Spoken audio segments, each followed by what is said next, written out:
और हरिद्वार में जिला कारागार में चल रही रामलीला मंचन के कार्यक्रम पर देहरादून इस दौरान धनुष यज्ञ के बाद भगवान राम की बारात का आयोजन किया गया। इस दौरान कोरोना गाइडलाइंस का पालन करते हुए कैदी जमकर थिरके और बारात जिला कारागार में तपस्थली से प्रारंभ होकर एकलव्य बैरिंग तक निकली है, जिसमें सभी कैदियों ने प्रतिभाग किया। तो वहीं पहली बार हरिद्वार जिला कारागार में रामलीला का मंचन किया गया है।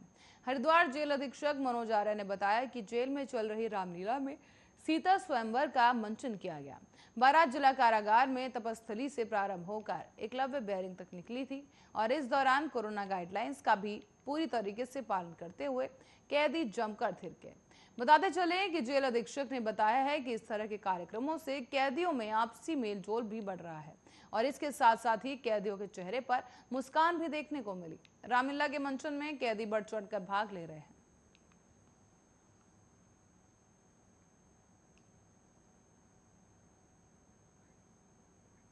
और उत्तराखंड में चुनाव से पहले राजनीतिक उठापटल के बाद अब दल बदल जोरों पर है। ऐसे में बीजेपी और कांग्रेस इस मामले में एक दूसरे को पटखनी देने में जी जान से लगी है।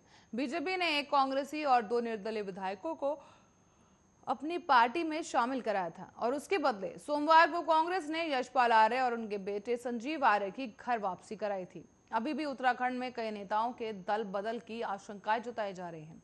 साथ ही राज्य की राजनीति में जारी इस उठापटक के बीच बड़ी खबर हरिद्वार से सामने आ रही है, जहां मंत्री हरक सिंह रावत और बीजेपी प्रदेश अध्यक्ष मदन कौशिक के बीच आज हरिद्वार के डामकोटी फर्स्ट गेस्ट हाउस पर लंबी बैठक चली। आपको बता दें कि कोटद्वार से दून लौटते समय मंत्री हरक को मदन कौशिक ने बुलाया था, जिसके बाद करीब 1 घंटे तक कमरे में दोनों की बैठक हुई। दरअसल कल यानी कि सोमवार को यशपाल आर्य की घर वापसी हो गई थी। इसके बाद भाजपा बेहद अलर्ट मोड में है। माना यह जा रहा है कि यशपाल आर्य के बाद अब हरक सिंह रावत सबसे ज्यादा कांग्रेस के टच में है और इसको लेकर आज बीजेपी प्रदेश अध्यक्ष मदन कौशिक ने हरक सिंह रावत को मिलने के लिए बुलाया था।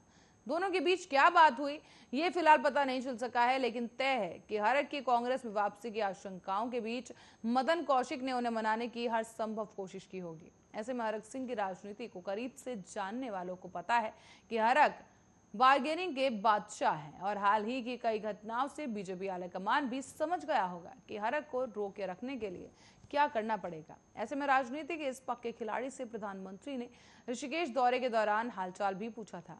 पीएम ने कहा था कि हरक सिंह जी, आपकी हनक कैसी चल रही है।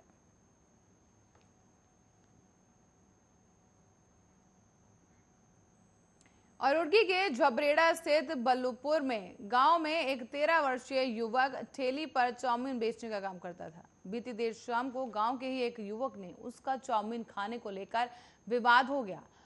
मामला इतना बढ़ गया कि एक पक्ष के 6 लोग घायल हो गए और आनन फानन में सभी घायलों को रुड़की की सरकारी अस्पताल में भर्ती कराया गया। घायलों में 2 की हालत काफी गंभीर बनी हुई है, जिसे देखते हुए डॉक्टरों ने उन्हें हायर सेंटर रेफर कर दिया है।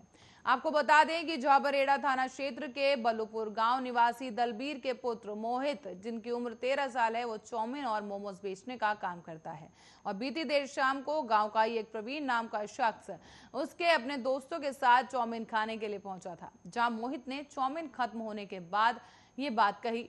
मोहित की इस बात से नाराज प्रवीण और उसके साथियों ने मोहित से मारपीट शुरू कर दी। बीच बचाव करने आए मोहित के दादा, चाचा, चाची, ताई और उनका बेटा और एक और चाची के ऊपर लाठी डंडों से हमला कर दिया गया। थोड़ी देर में विवाद इतना बढ़ गया कि प्रवीण पक्ष के 1 दर्जन लोगों ने मोहित के परिजनों के ऊपर लाठी डंडों से हमला कर दिया। इस हमले में 6 लोग घायल हो गए। इनमें से 2 की हालत अब भी गंभीर है, जिन्हें देखते हुए डॉक्टरों ने उन्हें हायर सेंटर रेफर कर दिया है।